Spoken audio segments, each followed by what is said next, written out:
Bercadar itu hukumnya wajib, bukan sunnah. Bercadar hukumnya wajib, bukan sunnah. Saya ada punya tulisan, sudah berapa kali dicetak, tapi sekarang lagi habis lagi. Hadiah untuk muslimah, hukum seputar cadar, hijab syar'i, dan tabarruj. Hukumnya wajib berdasarkan dalil Quran, sunnah, dan kesepakatan ulama semua madhab. Tidak silang pendapat.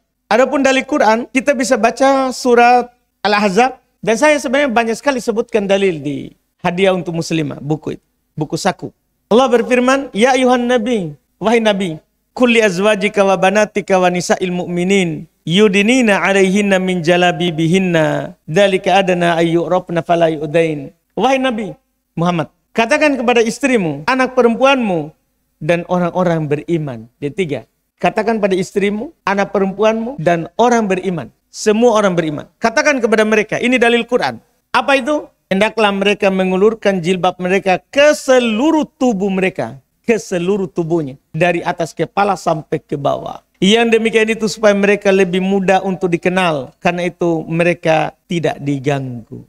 Jadi tujuan dari cadar itu bukan supaya tidak dikenal. Supaya dikenal. Dan mereka tidak diganggu. Kata Syekh bin Baz rahimahullah. Ya, beliau punya tulisan Majmu' Rasail fil hijab was sufur. Kumpulan tulisan di antara tulisan Syekh bin Baz terkait dengan hijab dan membuka wajah.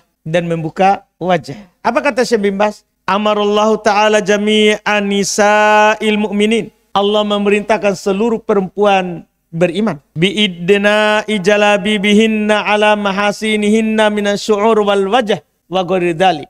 Untuk mengulurkan jilbab mereka, menutup keindahan badan mereka dari rambut, wajah, dan selainnya. Kata Syekh bin Baz. Yang lain juga menukil hal yang sama. Ibnu Utsaimin dan lainnya. Ibnu Abbas, beliau katakan kalau bisa hanya satu mata saja nampak. Ketika beliau menafsirkan ayat ini.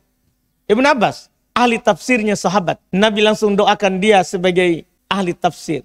Beliau bilang menafsirkan ayat ini. Amarallahu nisa'al mu'minin. Allah memerintahkan para perempuan beriman. Idza kharajna min buyutihinna fi hajatin. Jika mereka keluar dari rumah mereka kalau ada kebutuhan. Boleh seorang perempuan keluar jika ada kebutuhan. Ayugottina wujuhahunna. Untuk menutup wajah mereka. Min fauqi ru'usihinna. Tutup wajah dari atas. Bukan tutup dari bawah. Tutup wajah dari atas kepala mereka. Bil jalabibe. Dengan jilbab. Wala wayubnina ainan wahida. Dia hanya nampakkan satu mata untuk lihat jalan. Ini dari kalangan sahabat. Kita tahu masa itu. Di masa sahabat semua orang berhijab. Tidak ada fitnah. Iya. Ini tafsir-tafsir. Dan kalau tidak takut panjang. Pokoknya di buku tentang hijab. Saya nukil semuanya. Perkataan ulama rahimahumullahu ta'ala terkait dengan tafsir dan terjemahan ayat ini. Terjemahan ya ayat ini. Ini ayat pertama. Dalil kedua juga ada Quran. Jadi bukan satu Quran ini. Ada dalil kedua dari Quran juga. Kita baca surat An-Nur. Ya, kita baca surat An-Nur ayat 30-31. Ya. Dan ditafsirkan juga oleh para sahabat. Saya juga banyak menukil di situ. Banyak dari tafsir sahabat. Ya. Dan Syekh bin Baz rahimahullahu ta'ala belum berkata, wa ma'lum ma yatarattab ala dhuhuril wajah wal kafain minal fasad wal fitnah. Dimaklumi apa yang diikutkan ketika nampak wajah dan kedua telapak tangan itu berupa fitnah. Berupa fitnah dan kerusakan. Dan banyak lagi ayat yang lain. Banyak lagi ayat yang lain. Iya, cuman saya mau bacakan ayat yang diizinkan membuka wajah. Kata Allah di surat An-Nur masih tentang hijab. Tapi di ayat 60. Tadi kan 31, 30, 31. Itu kewajiban berhijab. Sekarang siapa yang boleh buka hijab? Yang tidak memakai cadar? Allah berfirman. Wal qawaidu minan nisa. Allati la yarjuna nikahan falaisa alaihinna junahan ayyadhana thiyabahunna ghairu mutabarrijatin bizinah wa iyasta'fifna khairun lahunna wallahu sami'un alim. Dan perempuan-perempuan tua yang sudah tidak mau lagi menikah. Jadi bukan hanya tua, harus sudah tidak ada keinginan untuk menikah. Perempuan tua biar antum melamar, kau nulihat begini melamar lagi. Artinya sudah tidak mau lagi menikah. Jadi jangan umur, bukan umur yang diukur. Kadang ada juga perempuan tua sudah 60, 70 masih mau menikah. Jadi yang dilihat adalah bukan umur, tapi masih mau menikah atau tidak. Karena kalau dia masih mau menikah pasti berhias. Iya. Perempuan-perempuan tua yang sudah tidak ingin lagi menikah, la yarjuna nikahan. Allah sebutkan itu. Tidak ada lagi keinginannya untuk menikah. Falaisa alaihinna junahun ayyadna thiyabahun. Tidak ada dosa bagi mereka untuk menanggalkan pakaian mereka dengan syarat tidak mutabarrijat bizina, tidak berhias. Perempuan tua tidak mengapa, yang tidak lagi mau menikah, artinya perempuan masih muda gimana? Wajib. Dan dalil-dalil ayat masih banyak. Dan ada lagi dalil dari hadits juga banyak. Di antaranya ada hadits yang diriwayatkan oleh Imam At-Tirmidzi, disahihkan oleh Syekh Al-Albani rahimahullah. Kata Nabi al-mar'atu aurah idza kharajat istasyrafah syaitan.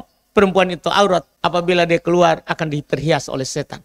Nabi di sini bilang perempuan itu aurat, tidak ada yang tidak. Tidak ada yang dikecualikan. Tidak ada yang dikecualikan. Demikian pula hadits-hadits yang lain. Hadits yang lain sangat banyak. Iya, kalau mau membaca saya telah kumpulkan di buku itu dalil-dalil yang sangat banyak terkait dengan Quran, hadits terkait dengan wajibnya seorang perempuan itu berhijab. Wajibnya seorang perempuan itu berhijab. Oleh karena itu, karena dalil-dalil yang sangat jelas, karena penanya bertanya tentang madhab Imam 4, bagaimana seakan-akan ada perselisihan. Dalam madhab Imam 4 tidak ada perselisihan. Saya di buku hijab, hadiah untuk muslimah, saya nukil kesepakatan dari generasi ke generasi.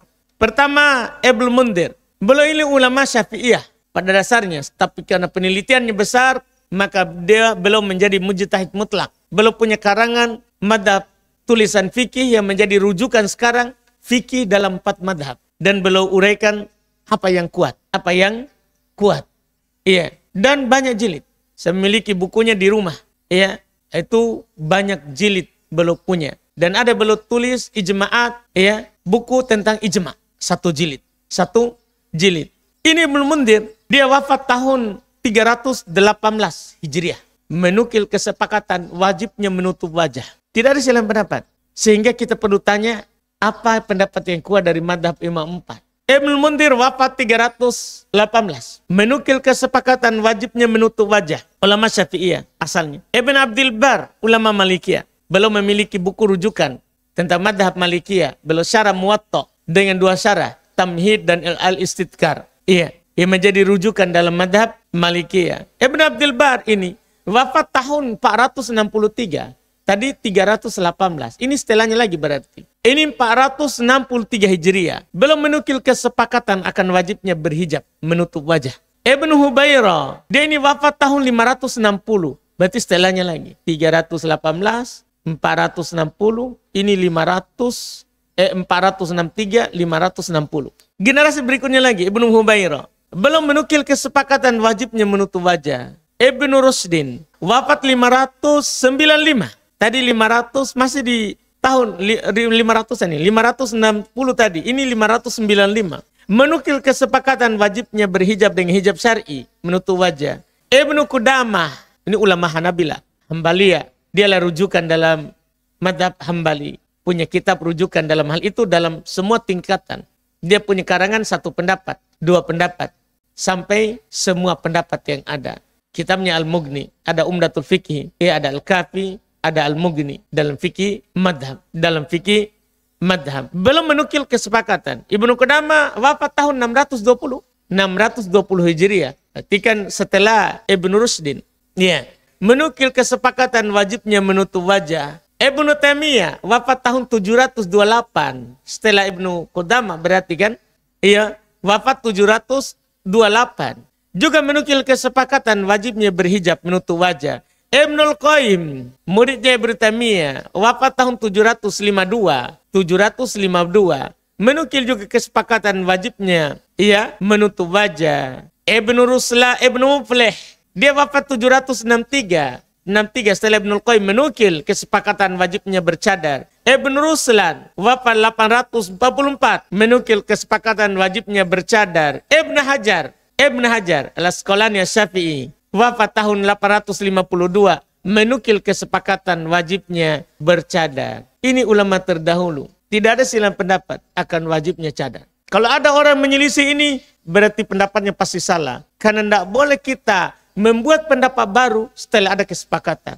Karena kita akan, itu dalam usul fikih. Kita bisa baca usul fikih terkait dengan ada penukilan ijma. Kalau ada yang menukil ijma, sudah dinukil kesepakatan di zaman sebelumnya, tidak boleh kita menyelisihinya di zaman setelahnya. Karena kenapa? Karena Nabi SAW katakan, la tajtami ummati ala dolala. Umatku tidak akan sepakat di atas yang sesat. Dan kalau ada yang menukil perbedaan, berarti dia mengatakan kesepakatan sebelumnya salah. Dan itu tidak benar. Dalam usul fikih bisa kita pelajari hal tersebut. Kalau tidak takut panjang, maka kita akan menukil banyak terkait dengan hal ini. Karena ini kadang ada samar, sebagian orang mengatakan bahwa cadar itu adalah sunnah. Bukan, cadar itu adalah wajib. Kadang juga ada yang mengesankan bahwa cadar itu ada khilaf. Tidak ada yang perselisihan. Iya, tentang cadar. Tidak ada perselisihan tentang cadar akan wajibnya. Wallahu a'lam.